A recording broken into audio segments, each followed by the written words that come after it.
Ambassador Velthara of the Galactic Concordat stood frozen at the observation deck, her three eyes wide with disbelief. The human vessel emerging from slip space was nothing like what the invitation had promised.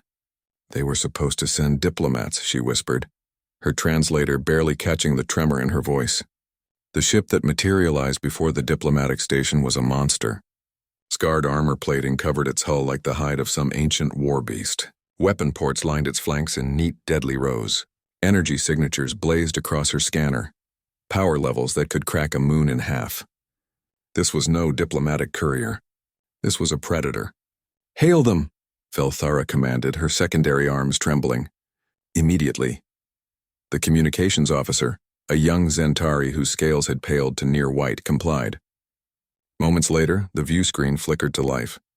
A human appeared, female by their binary designation. She wore no ornate robes of state, no ceremonial regalia. Instead, a simple gray uniform stretched across her shoulders, and her dark hair was pulled back in a severe knot. But it was her eyes that made Velthara's breath catch, cold, calculating, and utterly fearless. "This is Captain Sarah Chen of the UNSC Retribution," the human said, her voice flat and professional.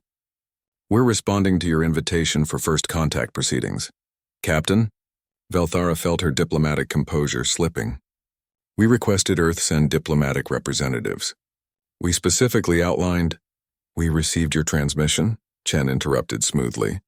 "Earth did send its representatives. I am one of them." Velthara's mandibles clicked in agitation. That ship is a warship. The energy readings alone suggest weapons capable of planetary bombardment, yes. Chen's expression didn't change. "The Retribution is a Vanguard-class heavy cruiser. She's seen action in the outer reaches against the Krell swarm, survived the siege of New Bethlehem, and broke the blockade at Tau Ceti. She's Earth's finest." "This is unacceptable." Velthara's voice rose, her translator struggling to convey her outrage. "The Concordat extends an olive branch and humanity responds with guns?" For the first time, something flickered across Captain Chen's face. Not quite a smile, but close. "Ambassador Velthara," she began, leaning forward slightly. "Before we received your invitation, Earth's intelligence networks picked up some interesting chatter, discussions within certain Concordat factions about humanity's potential. Some called us primitives, others called us assets. A few, and these were the concerning ones, called us livestock." Velthara's skin flushed purple. "Those are fringe elements. The Concordat as a whole has 7 member species," Chen continued, her voice never rising but somehow filling the space between them. 3 of which practice various forms of indentured servitude, 2 of which have been documented engaging in genetic manipulation of client races, and 1, the Harkoni Collective, who we have reason to believe practices selective culling of species they deem evolutionarily inferior. The bridge fell silent. Velthara found she had no immediate rebuttal. Chen straightened in her chair. "So yes, Ambassador, we sent a warship.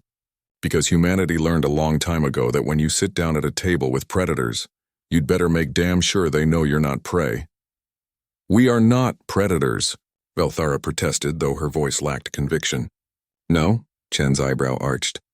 "Then explain why the Concordat's founding charter includes provisions for resource integration of pre-FTL civilizations. Explain why the diplomatic protocols grant the Concordat right of first refusal on any new species industrial output for 50 standard cycles. Explain why every species that's ever joined your little club has done so because the alternative was isolation or annihilation." Velthara's translator had stopped working. She realized her mouth was hanging open. "We're not here to make threats, Ambassador," Chen said, and this time her voice softened fractionally. "We're here to make something very clear. Humanity is interested in joining the galactic community. We're interested in trade, cultural exchange, and mutual protection. We're even interested in friendship." She paused, letting the word hang in the void between their ships. "But we're joining as equals, or we're not joining at all. The Retribution isn't here to intimidate you. She's here to remind you that humanity has teeth, that we fought things in the dark between stars that would give your nightmares nightmares, that we've clawed our way up from stone tools to slip space in 10,000 years, and we did it while fighting each other every step of the way." Chen stood, her figure imposing even through the view screen. "So here's what's going to happen, Ambassador." You're going to transmit our revised terms to the Concordate Council. Terms that include Earth maintaining full sovereignty, controlling our own military, and having equal voting rights from day one. You're going to make it clear that humanity is not a client race, not a junior partner, and definitely not livestock. And if the Concordate refuses? Velthera asked quietly. Then humanity will go it alone, Chen replied simply. We've been doing it for millennia.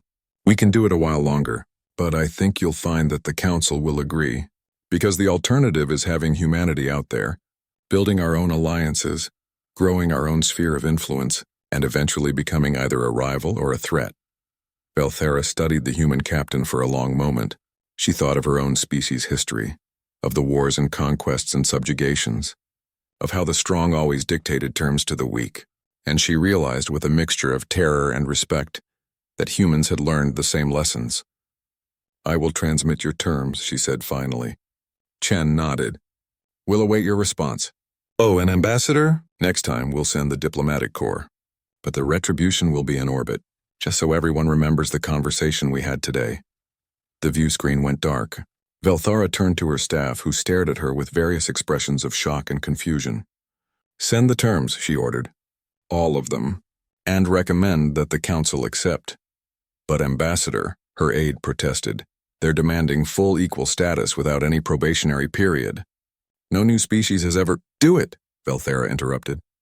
Because that human captain is right. Humanity isn't prey, and if we try to treat them as such, we'll learn exactly what happens when you corner a predator.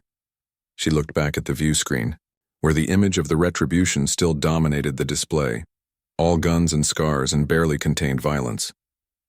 Besides, she added quietly, I think I'd rather have them as friends than enemies. In the void of space, the retribution held position, silent and watchful. And across 1,000 worlds of the Concordate, species that had never heard of humanity began to learn a new phrase. Never mistake patience for weakness.